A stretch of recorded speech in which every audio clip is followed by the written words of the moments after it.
Hi guys, welcome back to another video. My name is Logan Rowe, and today I'm going to be showing you guys how to record audio and put it into FL Studios.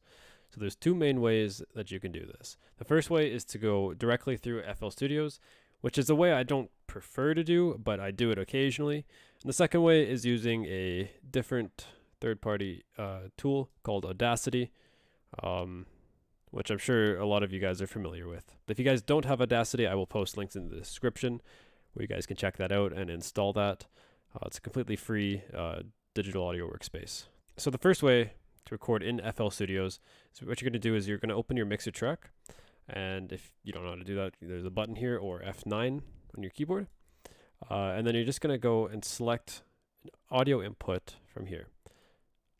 I'm just going to mute that so you don't hear audio feedback, but once you have that selected, all you have to do is hit this record button, and then hit the audio into playlist as an audio clip. And now it'll start recording. So that's the first way you guys can record audio into FL Studios. And the second way, using Audacity, is super simple, in my opinion.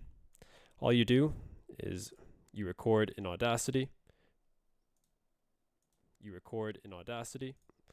Once you have that, you export it as a WAV or MP3 or whatever. Well, let's name it test. Okay. What I do, I usually just export it again, but just drag and drop this file, and that's it. That's the way I do it. You record in Audacity, and that's basically it. If you guys liked this video and want more basic tutorials like this, please like and subscribe. And also leave a comment if you guys have any questions, or and if there's anything you want me to cover in my next videos. I'm always looking for video ideas, so I appreciate the feedback. Yeah, that's it. Peace.